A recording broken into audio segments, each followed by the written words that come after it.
हिमाचल के कई सारे गांव पर मंडरा रहा है खतरा।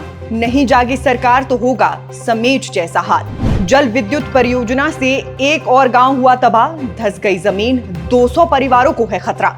सतलुज नदी पर बनी जल विद्युत परियोजनाएं पहुंचा रही हैं हिमाचल को नुकसान, मगर कैसे? इस वीडियो में हम आपको ये सब कुछ बताएंगे, लेकिन उससे पहले आप हमारे पेज को फॉलो कीजिए और वीडियो को शेयर। हिमाचल प्रदेश को सबसे अधिक पैसा कमाकर देने वाली नदी है सतलुज। दक्षिण पश्चिम तिब्बत में मानसरोवर के निकट राक्षस ताल हिमनद से निकलने वाली इस नदी का पौराणिक नाम शुतुद्री था। किन्नौर, रामपुर, कुल्लू, सोलन, मंडी और बिलासपुर से बहती हुई ये नदी भाखड़ा बिलासपुर से पंजाब में प्रवेश करती है। योगदान की बात करें तो हिमाचल की समृद्धता काफी हद तक इसी नदी पर निर्भर रही है। एक उदाहरण से समझिए कि सतलुज नदी पर बने भाखड़ा बांध से न सिर्फ बिजली का उत्पादन होता है, बल्कि इससे राज्य का बड़ा हिस्सा बाढ़ से भी बचा रहता है। इसी तरह सतलुज के किनारे पर बसे रामपुर क्षेत्र को भी इस नदी से बहुत कुछ मिला है, मगर आज यही सतलुज रामपुर क्षेत्र के लिए अभिशाप बनती जा रही है। इस क्षेत्र में बनी जल विद्युत परियोजनाओं ने भले ही इस क्षेत्र को विश्व पटल पर अलग पहचान दिलवाई हो, लेकिन इस क्षेत्र को खोखला करने में भी अलग अलग कंपनी की जल विद्युत परियोजनाओं की महती भूमिका रही है। चाहे सतलुज नदी हो या छोटी खड्ड, पानी से पैसा कमाने आई इन कंपनियों को जहां भी स्कोप दिखाई दिया, वहीं पर जल विद्युत परियोजनाओं का गड्ढा खोद दिया गया।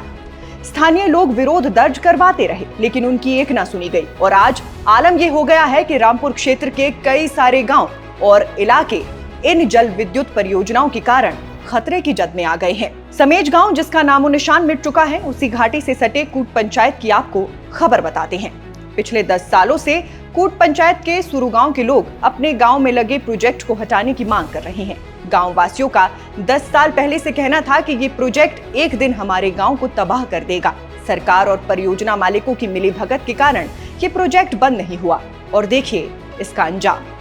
सुरु गांव में 9 घर तबाह हो गए हैं। पानी के रिसाव से लगातार पूरा गांव धंसता जा रहा है। 200 से अधिक परिवार और 450 से अधिक गांव की जनता पर खतरा मंडरा रहा है। गांव की जनता ने प्रदर्शन के माध्यम से भी सरकार और परियोजना को चिताया, लेकिन परिणाम कुछ भी नहीं।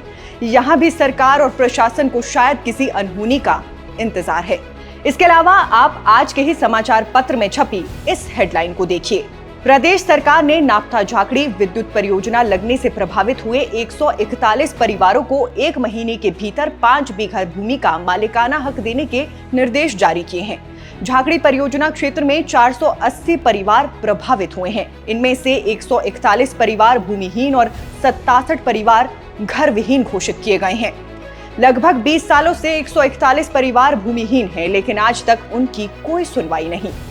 इसी तरह से कई अन्य छोटी बड़ी परियोजनाओं के कारण कई क्षेत्र आज भी खतरे की जद में हैं। प्रोजेक्ट के निर्माण से ढीली पड़ती भूमि से कई गांव किसी भी समय कोलैप्स होने की कगार पर हैं। हाल ही में इसी क्षेत्र की सतलुज नदी पर निर्माणाधीन 210 मेगावाट के लुहरी प्रोजेक्ट की नदी डायवर्जन टनल के आउटलेट के ऊपर जमीन धंसने से बड़ा गड्ढा हो गया।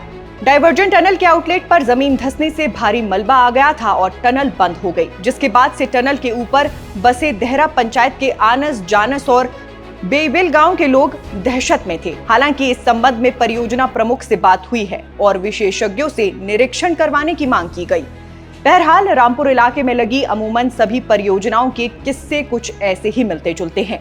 भूमि को चीरकर जिस विकास की ओर हमारा पहाड़ी राज्य बढ़ रहा है, वो किसी खतरे से कम नहीं है। इसके बावजूद भी सरकारें ना तो कुछ सुनना चाहती हैं और ना ही कुछ देखना। सिर्फ गांधी जी के 3 बंदरों की तरह मौन, अनसुना और अनदेखा कर प्रदेश की जनता को दिन ब दिन खतरे की ओर लेकर जाया जा रहा है। बाकी हमारा फर्ज था इस मुद्दे को उठाना और जानकारी को आप तक पहुंचाना। इससे आगे आपकी जिम्मेदारी है। इसीलिए इस वीडियो को लाइक कीजिए, शेयर कीजिए और हमारे YouTube चैनल को सब्सक्राइब करना बिल्कुल भी ना भूलिएगा। अभी के लिए बस इतना ही। नमस्कार।